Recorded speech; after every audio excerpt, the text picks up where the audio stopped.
Imagine, here we go, hey. There is nothing more American than pizza and voting.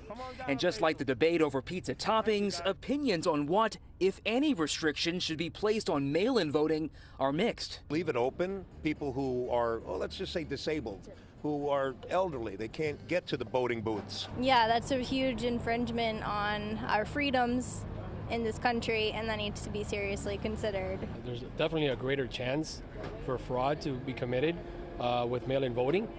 But I think everybody should also have the opportunity to receive the ballots, right? Now, with the Supreme Court's blessing, the U.S. Postal Service is poised to implement a major new restriction on mail-in voting at the direction of President Trump.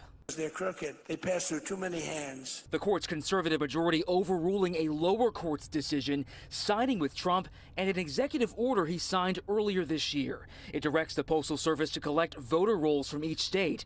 On Friday, the agency issued a final rule proposing not to deliver any ballots in states that don't comply. If this were to go into effect, this would actually be a huge deal. Political scientist Dan Casino noting it's the states that handle elections, not the feds.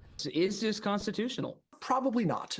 It depends entirely on what you think the president is and is not allowed to do. In their order, the court said states don't yet have standing to sue because the final rule has not yet been implemented. The majority writing, quote, if the Postal Service's final rule harms the states, they may challenge that rule. The court's 3 liberal justices dissented, with Justice Ketanji Brown Jackson writing, quote, this ruling needlessly injects chaos and uncertainty into the upcoming midterm elections. It's important to note that this ruling does not stop these lawsuits. Several states have sued. Those can continue. This ruling only overturns a lower court's stay. Tonight, Governor Kathy Hochul and New York Attorney General Tish James have vowed to keep fighting in court.